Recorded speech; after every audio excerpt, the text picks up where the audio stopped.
Chris, you're good? Right. Good evening, everybody, and we'll call to order the July 18th, 2018 West Sacramento Port Commission meeting. The commissioners are present. We did meet in closed session, and so ask the port attorney to report out on that. Thank you. Yes, the commission met in closed session to confer with its real property negotiator concerning the property identified in the agenda. No action was taken. All right, very good. And then, so we now have a new port director. So Aaron Laurel, congratulations on your next role. And Mr. Chair. so maybe to begin the meeting, we'll have you lead us in the pledge. How's that?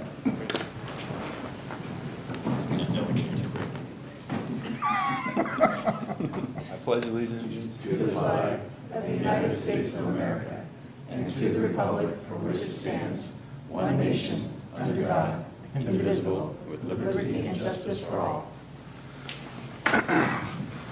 That actually was a test by the commission, and you passed. You did not delegate that to Rick Topp, so congratulations, Aaron. You did well done. All right, so I don't have any slips to speak on item one, which is presentations by the public on matters that are not on the agenda, but within the Port Commission's subject matter jurisdiction. Assuming that there's nobody here to speak on items that are not on the agenda, we will dispose with item one and go to our consent agenda, which is consideration and approval of the meeting minutes from the June 13th meeting. So we're looking for a motion.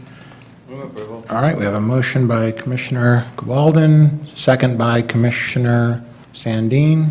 All those in favor signify by saying aye. And those are the special minutes, right? There was a change to them at our desk. Yes, there was, Yeah. that's absolutely. So I'll So noted second with that. the changes. So we have a second by Commissioner Sandin for the noted changes. All those in favor say aye. Aye. None opposed, that motion carries unanimously. That takes care of item two. We have item three, which is consideration of memorandum of understanding with Amherst Aviation Group for potential development of fuel storage facility at the North Terminal. So, Mr. Toft. Thank you, Mr. Chair. Good evening, Commissioners. This MOU pertains to a potential fuel terminal project at the North Terminal, which, as you know, has long been identified as a fuel terminal relocation site because of its proximity to the Kinder Morgan pipeline and its heavy industrial zoning designation. Back in 2006, the Wickland Oil proposal would have consolidated the 4 fuel terminals on the Sacramento River at the North Terminal. That project was issued a conditional use permit, but for several reasons was never built. And more recently, as you know, as part of the Pioneer Bluff transition project, the city and the port have been collaborating on deindustrialization in that district and have focused on just the West Sacramento facilities, the fuel terminal facilities owned by Shell and Buckeye. As you know, Port acquired the Shell facility, or has a binding agreement to acquire the Shell facility, and they've agreed to demolish that facility by March of 2021, leaving Buckeye as the focus of deindustrialization efforts in Pioneer Bluff. So the proposed MOU tonight is specific to the Buckeye facility, and it would give, I would say, a sophisticated private sector group the green light to initiate project due diligence and seek a commercial agreement with Buckeye. The team leaders are here this evening. I'm going to introduce John Armbrust with Armbrust Aviation. He's going to introduce the project concept with a brief presentation. So if it's the chair's pleasure, I'll introduce Mr. Armbrust. Very good. All right. Good evening. Good evening. Thank you, Chairman. Thank you, Rick. My name is John Armbrust. As Rick said, I am owner and founder of Armbrust Aviation Group. We have started a company called Petroleum Solutions and Recovery.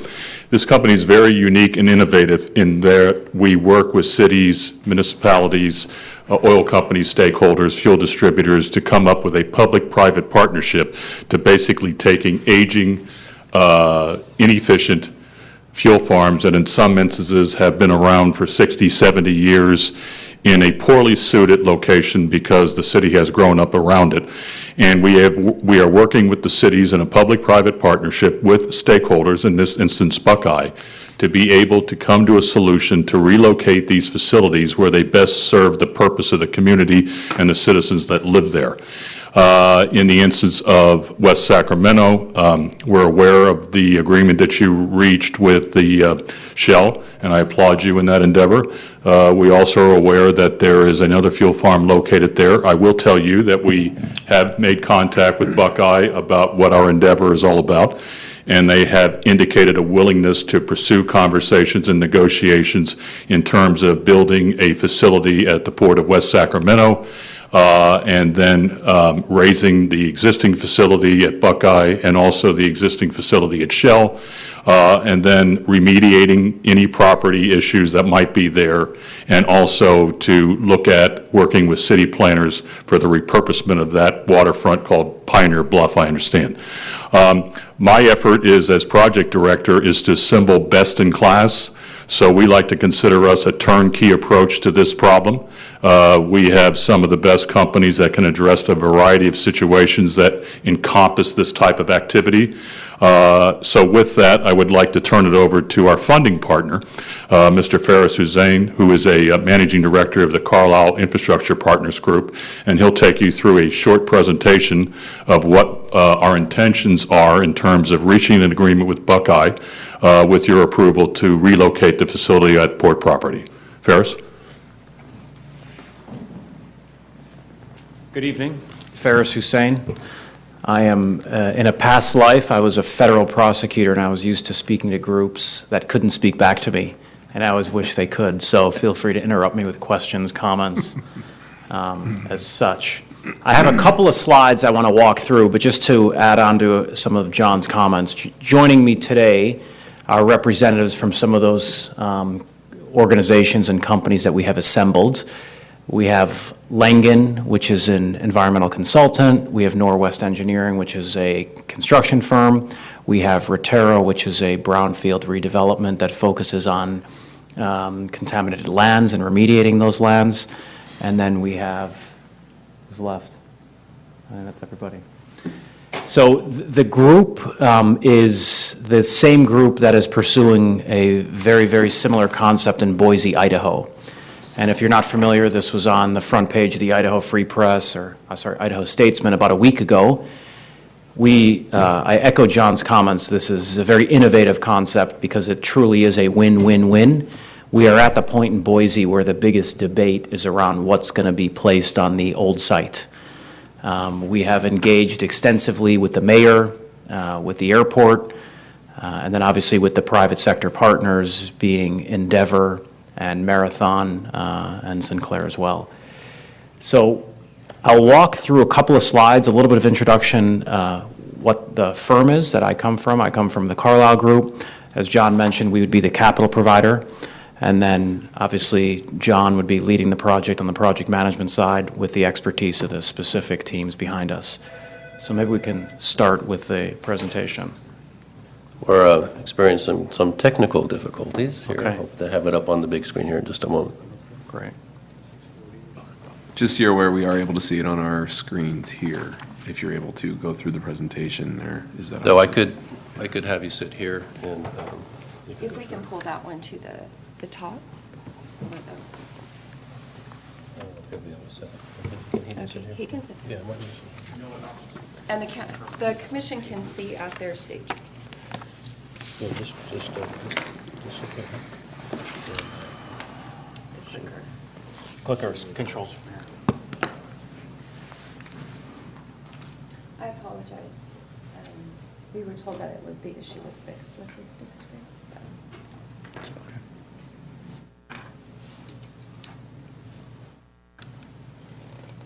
Here, use your dial.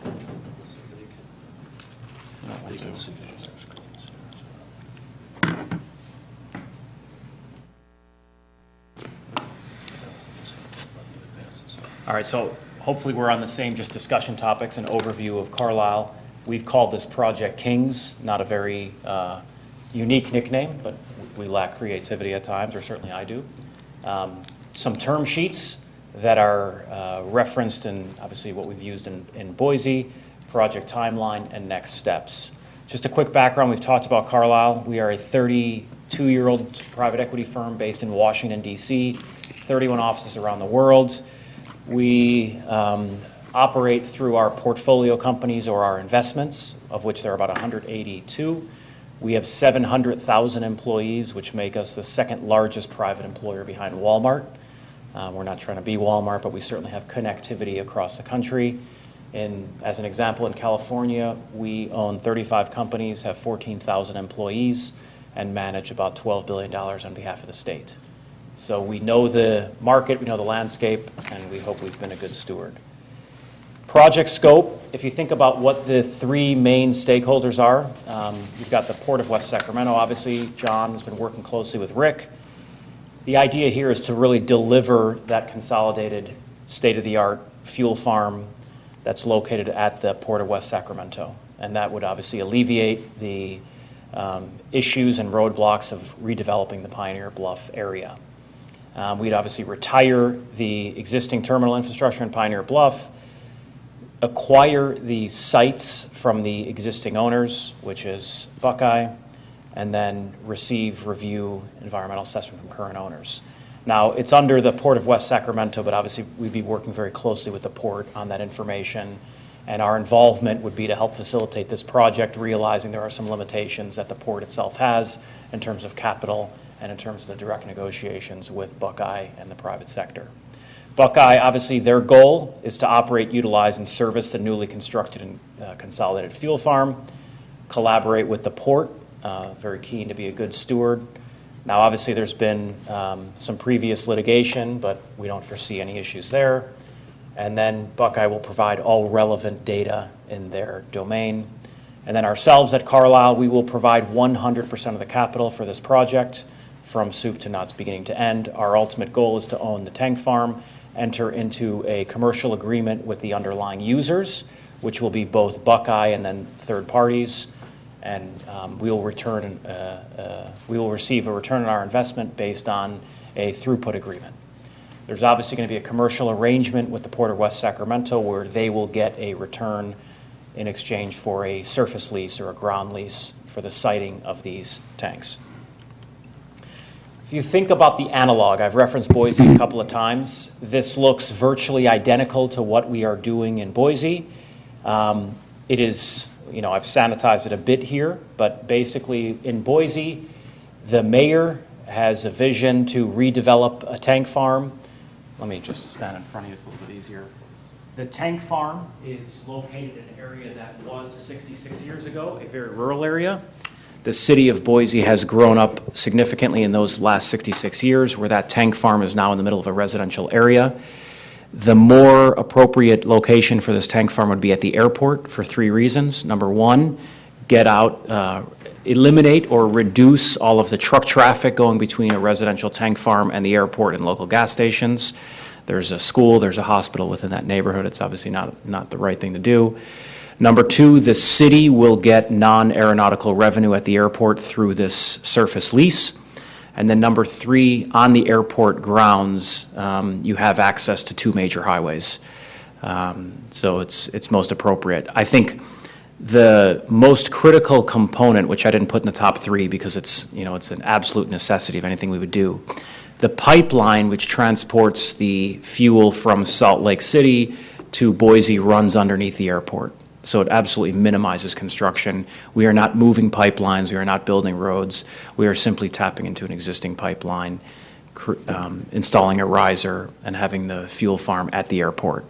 In this instance, the site that Rick Toft and John and the broader team have talked about, again, you are not moving a pipeline. You're tapping into an existing Kinder Morgan pipeline. You'd have a riser, which would have the terminals directly on the proposed property site. So we see a lot of analogs. We actually think this is a little bit easier than Boise. There's only one commercial counterparty here, and that is Buckeye. It's incidentally, Buckeye is a former portfolio company of Carlyle, so we actually owned Buckeye, exited the investment about 12 years ago. So we know the entity very well. We think that there is a commercial arrangement that we can enter into. We executed an MOU with the city of Boise on February 22nd. It is an exclusive relationship that runs until December of 2018. So in the time, we've been progressing with Boise, working very closely with their land team, with their environmental teams, with their city planners to deliver the outcome that their citizens and their city employees would like. We think it's been a very productive engagement. And then correspondingly, we're having a separate set of negotiations with Sinclair, which is one of the owners of the terminals, and then Endeavor. What I will tell you candidly is the engagement with Endeavor was put on hold because Endeavor was bought by Marathon in a $60 billion deal. Neither party thought it was appropriate to amend their public filings based on about a $100 million deal when you're talking about a $60 billion deal. So we'll pick up those negotiations with Marathon when that deal closes in September. And here, like I said, it'll be a little bit easier because there's only one party, not two. I think that's the last main slide.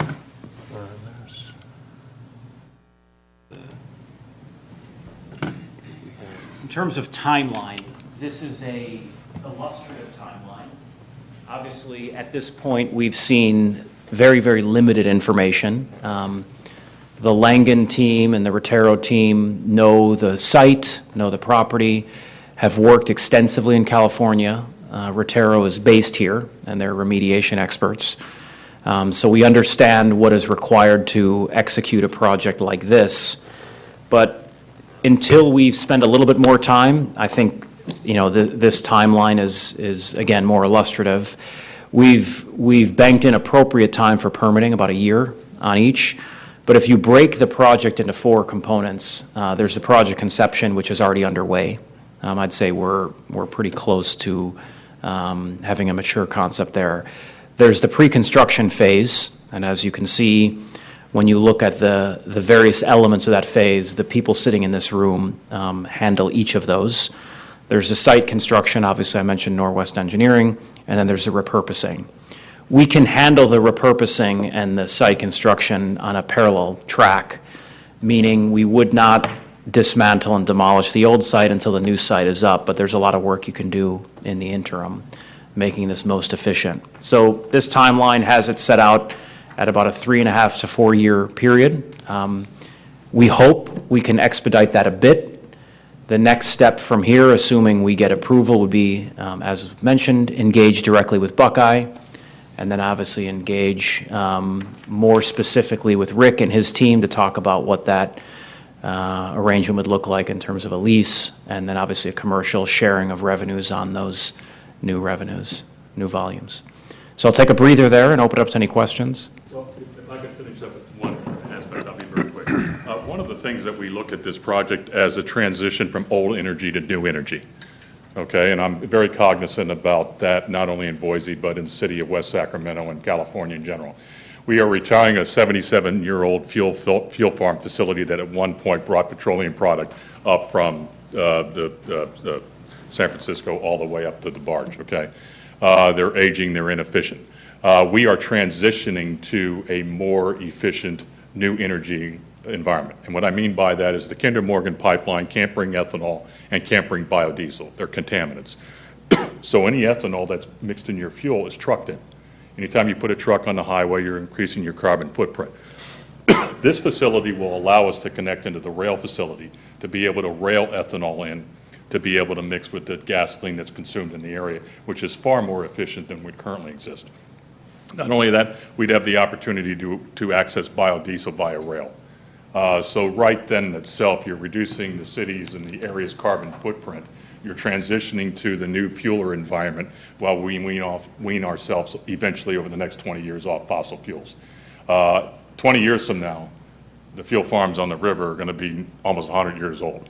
So we all agree that that's probably not in the best interest of the community. So we're trying to start that transition with this project by moving over to the port. And so with that, I just wanted to add that part too. Very good. It's helpful. All right. So that concludes the presentation, I suspect, Mr. Toft? Right. So, Yes. All right. So we do have one slip to speak on the item. Turn it back to the commission at the moment. Are there any questions? Otherwise, we'll take some public testimony. So we only have one card by Michael Faust. Come on up. Yep. Good evening. Good evening. Love to see one of those.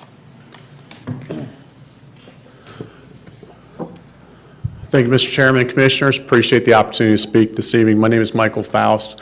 I rise tonight and speak on behalf of Sierra Energy. I have today with me Dr. Rob White. He's the Chief Strategist of Sierra Energy. He also represents the property owners, Sierra Northern Railway. Sierra Energy is pleased to say that Sierra Energy's Sackport project has picked up steam and is locked in on a funding source for the Sackport project. To make that happen, we have a few things we need to do. Some are technical in nature around our technology. The other are directly related to the Sackport property. In closed session, you had an opportunity to review a letter from Sierra Energy regarding the project as well as the property. We are looking forward to working through these issues that impact the project and then taking up the other issues. We are looking for a solution that is a win-win, not only for the port, but also for the city of West Sacramento, as well as Sierra Energy. In 2004, Sierra Energy started and has remained committed to a zero-waste future. To do that, they developed a fast ox gasification, a process that literally converts any form of waste into syngas, and using a high-heat thermal chemical process at 4,000 degrees Fahrenheit converts it. This technology turns biomass into energy without burning. Sierra Energy has advanced this technology at its research park in Davis and has its first commercial scale demonstration project in Monterey. Sierra Energy is now poised to build its first fully commercial project in the Port of West Sacramento. As currently envisioned, Sierra Energy's project would lease 4 to 5.5 acres from the property owner, Sierra Northern Railways, at the northeast portion of the property. It will convert approximately 20,000 metric tons of local waste a year. In the end, it'll produce somewhere around 730,000 kilograms of hydrogen per year.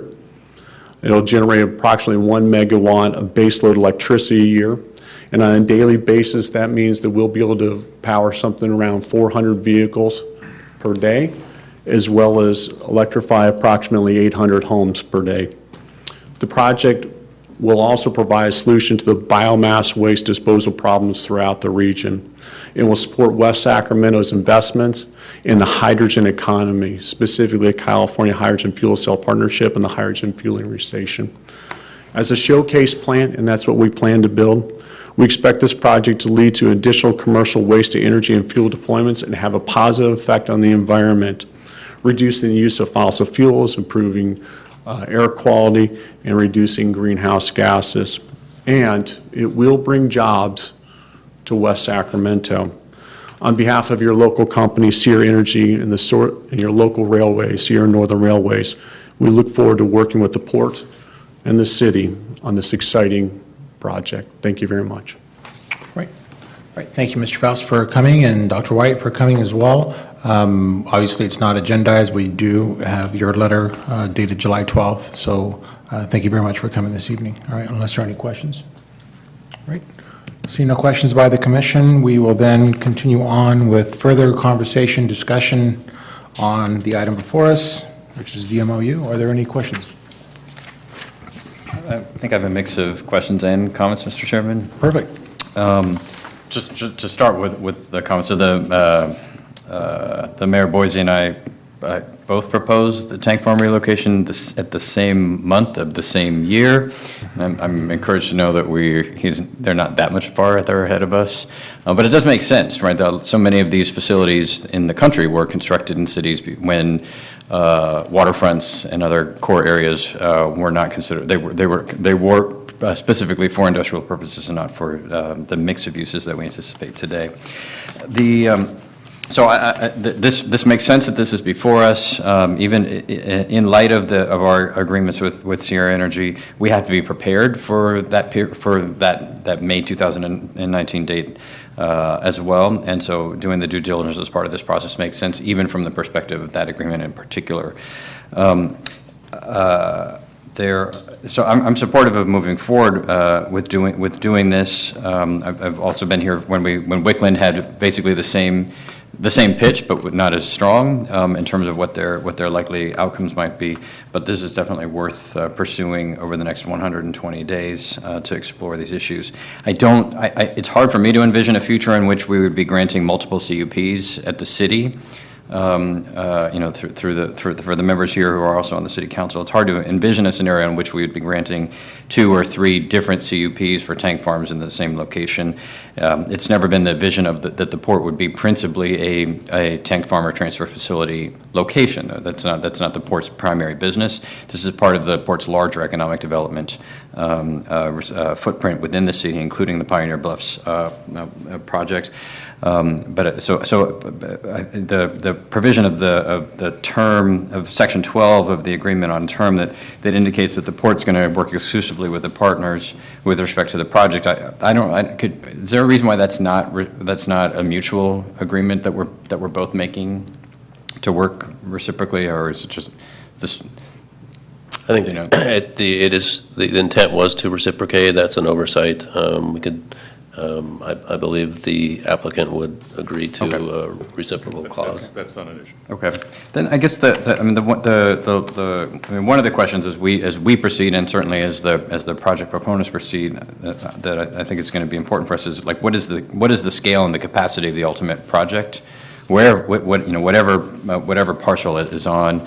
And whatever purpose it has. Certainly the Shell deal was an extraordinary step forward, and I don't think our intention was to replace the Shell facility with another set of tanks. And so, while recognizing that the market is beyond Buckeye, I think at least for me, I'm not initially interested in rebuilding Buckeye plus 2 other ones, plus bring Shell back to life. That feels like more capacity than I'm at least intuitively interested in pursuing. But that's the kind of question that for us to be mutually exploring over the 120-day period about what's the appropriate capacity and scale. And I definitely don't want to in any way interfere with our Shell agreement or cause Shell to think, well, maybe there's a possibility that we'll just relocate because it took a lot for the community to get to that point, and we want to make sure that we perfect all the work that's anticipated in that agreement. But otherwise, it's a pretty standard MOU in terms of making these commitments, and of the various efforts that have gone at this over the last several years. It does seem promising enough to pursue and to try to resolve the issues with Buckeye in a more positive way, and potentially more economically feasible for all parties, and also to more rapidly reopen the Pioneer Bluffs area to the kind of public serving development that we're all anticipating there. So I'm supportive of it, especially with that reciprocal change, but just flagging that at least for me, I'm not necessarily interested in all 3 parcels or 2 or 3 different operators of different CUPs. I think we're looking at a single facility as we move forward. That's it. The Sierra Energy project. This is not a vote on the Sierra Energy project in any way, and the benefits and the reasons why we undertook that. I think have all been stated pretty clearly by our Sierra friends as well. So this should not be taken as a sign by Sierra to drop the work. We continue to work on this project, but I think the larger question of the tank farm relocation, we need all hands on deck, and these seem like the right partners to be able to move the ball down the field. So thanks. If I could respond, Mayor, in my conversations with Buckeye and even when conversations with Rick, it's our intention is to build a 450,000 barrel facility, which would mimic the current size of the Buckeye facility. One of the benefits of your area is it's reached the peak demand. If you consider, which we're not, but if you consider the storage facilities on the other side of the river, they're not at full capacity. So there is enough capacity just in negotiation with taking Buckeye off the river and putting them on the port, which would still allow room for Shell to throughput volume through that existing facility. So by no means did we intend on building a much larger facility than what's warranted. Great, thank you. Great, thank you, Mr. Armbruster. Any other questions from the commission? Comments? All right, so all said. Commissioner Baldwin, so we're otherwise looking for a motion.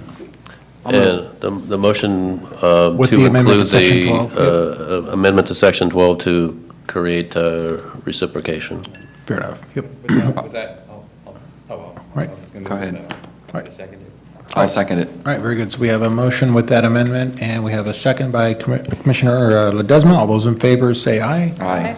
Opposed? That motion carries unanimously, so that takes care of item 3. Thank you very much for coming out this evening. That takes us to the general administrative function, which is item 4. 4A is commission reports. Are there any reports by any of the commissioners? Seeing no reports, that takes us to the Port CEO report. Thank you, Mr. Chair. I did have a few items tonight. So first, on the rail relocation project, you'll remember that we had signaled an interest in applying for a build grant. It's a federal grant program. Actually began work on that project under our contract with HDR Engineering with the remaining capacity that was previously approved. Into that process, we understood the program better, our level of competitiveness, and the amount of match requirement that would have been needed at that point.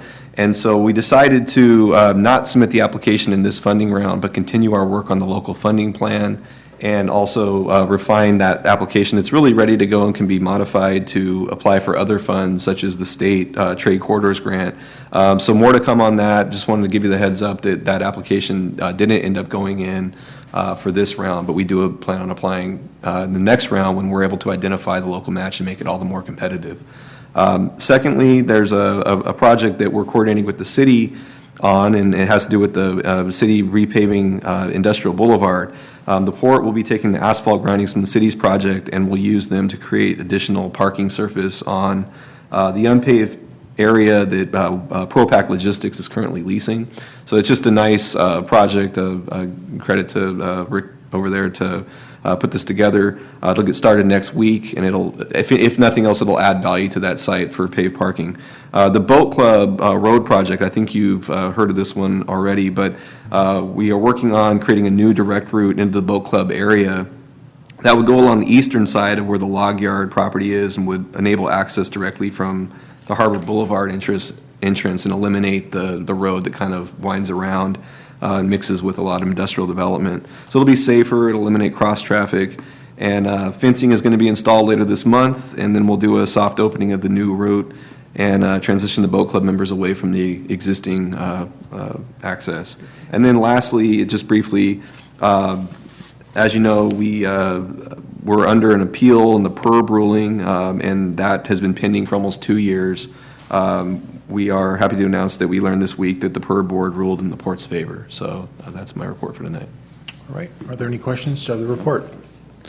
The construction of industrial, you said next week, is that what you said? Yes. Okay. I think there's going to be night work. I think July 22nd is the start date. All right, very good. Okay, thank you. All right, that takes care of our official business. With no other comments, we're looking for a motion to adjourn. So moved. All right, we have a motion and a second by Commissioner, right, Teresa, you got that? Okay, so we got Commissioner Hannison's a second. All those in favor signify by saying aye. Aye. Aye. We are adjourned. Thank you very much.